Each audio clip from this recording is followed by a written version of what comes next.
Esses dias, na minha terapia pessoal, eu me lembrei de uma história muito interessante sobre a minha infância, e é uma história que estava perdida dentro da minha cabeça. Eu nunca tinha dado muita atenção para isso, eu nunca tinha me relembrado desse dado, mas eu acho que ele é bem pertinente para a gente conversar sobre planejamento na nossa carreira. E o fato é o seguinte, quando eu era criança, meu pai tinha o hábito de comprar fitas VHS para fazer filmagens do cotidiano da família. Então ele filmava nossas viagens, ele filmava datas especiais como aniversários. E isso resultou em uma casa que tinha muitas fitas VHS das nossas experiências familiares. E aconteceu que quando eu era criança, diante dessa quantidade de fitas que eu tinha em casa, eu acabei criando uma atividade para mim mesma, para os momentos em que eu estava entediada. Eu não sei exatamente em que momento começou essa brincadeira, se alguém me incentivou a isso,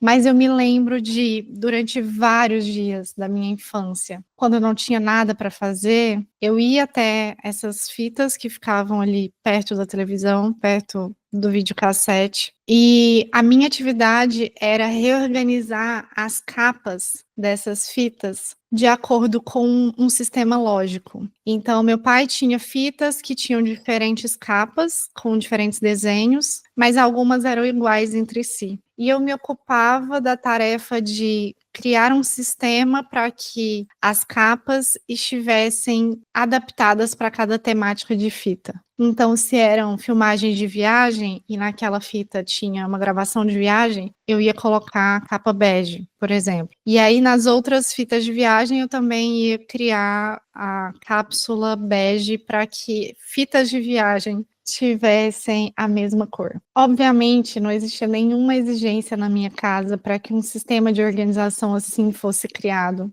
Mas retomar essa história me fez perceber como há muito tempo, desde cedo, talvez por elementos da minha própria personalidade, mas também elementos aprendidos, como eu sou uma pessoa que veio trabalhando em torno de atividades de planejamento, de criação de uma lógica que articule uma coisa na outra. E eu acho que essa é uma habilidade como qualquer outra na vida, né, que pode ser desenvolvida se a gente tem interesse em se aprofundar naquilo, se a gente se coloca em condições de aprender mais sobre essa habilidade. Mas isso me faz pensar sobre o quanto essa habilidade de planejamento e de estruturação lógica fez diferença para minha carreira como orientadora, fez diferença para os projetos dentro do Instituto VI, porque nós só conseguimos diversificar nossos projetos de OP e fazer dezenas de outras formas diferentes de orientação profissional, centenas de recursos diferentes de orientação profissional, por causa de uma criação estratégica em torno de diferentes projetos. E hoje a maior parte do tempo que nós dedicamos a orientadores é para debater com eles estratégias sobre os negócios deles. Muitos orientadores dizem: nossa, o meu principal desafio é que eu não tenho uma visão de longo prazo. Eu, por exemplo, trabalho para encher a minha agenda, e aí a minha agenda fica lotada, eu fico sufocada de tantos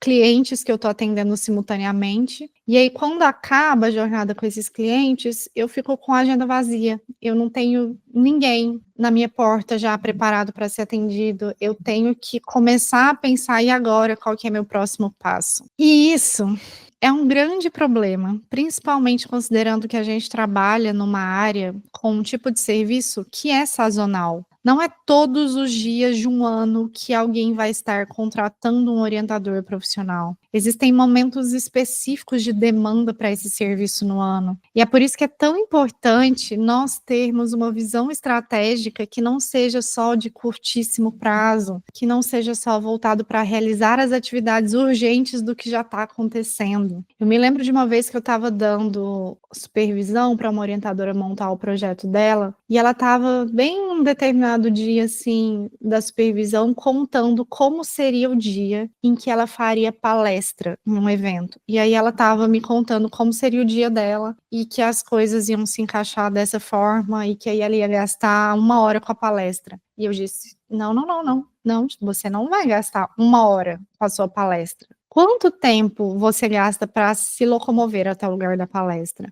Ah, pelo menos 40 minutos para ir, 40 minutos para voltar. 1 hora de palestra, mais 40 minutos para ir, mais 40 minutos para voltar. Tá bom. Quanto tempo você leva para planejar o conteúdo da palestra?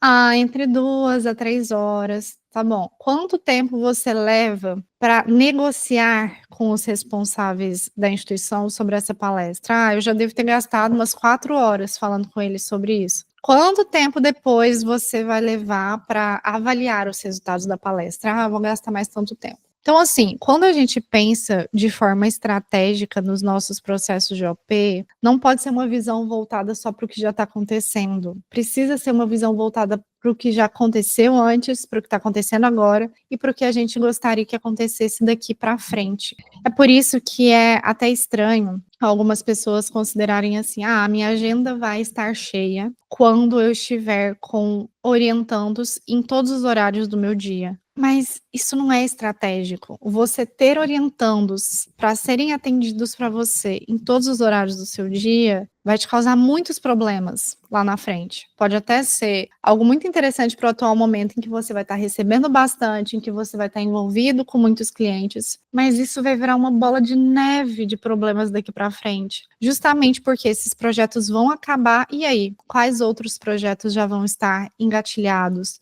Quais outros projetos já vão estar desenhados, projetados? Eu costumo negociar uma divisão talvez meio a meio, em que você dedica metade do seu tempo para projetos que já estão acontecendo e a outra metade para já rascunhar, projetar projetos que você quer que aconteçam depois. E talvez a sua agenda cheia não vai ser você ter 30 orientandos, mas você ter 5 orientandos. Porque em todas as outras partes do seu tempo, você vai estar cuidando de uma estratégia que é importante para o seu negócio sobreviver. Sem contar que muitos orientadores me dizem: nossa, Isis, a minha maior dificuldade está na captação de clientes. Quando eu estou ali sem cliente nenhum, quando eu estou com meu trabalho às moscas há 15 dias, há 1 mês, há 2 meses, é que eu começo a me preocupar, a me movimentar para fazer prospecção. Prospecção não deveria ser uma atividade isolada, não deveria ser uma atividade pontual na sua rotina. Prospecção deveria ser uma tarefa diária. Deveria existir um momento no seu dia em que é voltado só para prospectar pessoas para daqui a 1 ano, para daqui a 2 anos. E caso essas pessoas apareçam já, né, talvez elas estejam com uma super urgência de compra, se elas aparecerem, não significa que você precisa atendê-las imediatamente. Quem sabe você pensa até na estratégia de começar a construir uma lista de espera, o que pode ser interessante para a construção da sua autoridade enquanto orientador. E aqui eu já vou te dar uma sugestão, tá? Entre parênteses. Se por acaso você não pode atender alguém que está super interessado no seu serviço agora, ofereça algo alternativo para essa pessoa usar nesse período. Pode ser um material seu, pode ser um vídeo, pode ser um conteúdo que você já preparou para que essa pessoa vá construindo as reflexões que vão ser importantes para o processo. Porque além disso, ela já vai se sentir sendo ajudada por você, já vai se sentir grata, já vai se sentir envolvida. Mas enfim, é algo para você pensar. O que eu quero dizer é que com o tempo que você tem hoje, é muito importante que parcela dele esteja dedicada a avaliar coisas que aconteceram lá atrás, para que você avalie essas experiências e tire insights delas. Outra parte precisa estar dedicada às atividades atuais, dos projetos atuais, e outra parte precisa estar dedicada aos projetos do futuro, para o que virá depois, para o que você quer alcançar nos próximos meses, nos próximos anos. Uma agenda cheia de projetos não é sobre quantidade, é sobre qualidade. Lembrando que para você multiplicar seus projetos e para que eles tenham cada vez mais qualidade, você precisa continuar se aperfeiçoando enquanto profissional.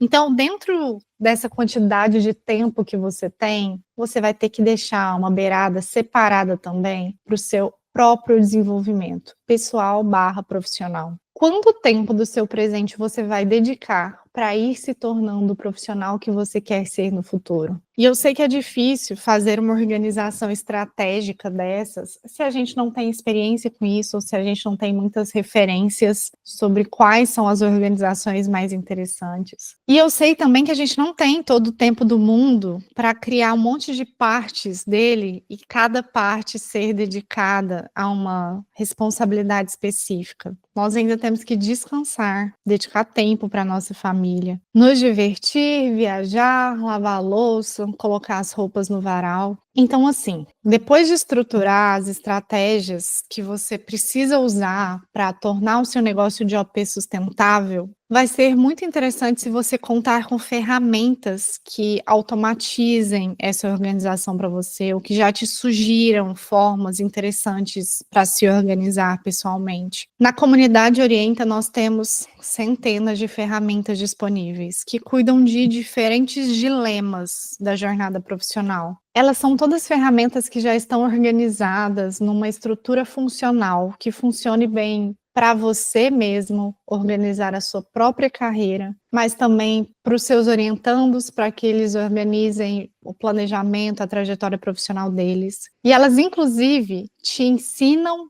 a ensinar organização para os seus orientandos. Caso organização seja uma habilidade em que você sente que ainda precisa se desenvolver. O nosso principal desejo na comunidade Orienta é facilitar a vida de orientadores profissionais. Então, tudo que um dia nós já tivemos que fazer para facilitar o nosso trabalho já está disponível para que outros orientadores usem também, para que eles não precisem primeiro criar essas ferramentas para depois usá-las. Não, elas já existem, nós já fizemos elas, elas estão prontas, é só usar. E aí você passa a ter mais tempo livre para dedicar a outros tópicos que você percebe que são interessantes para você nesse momento.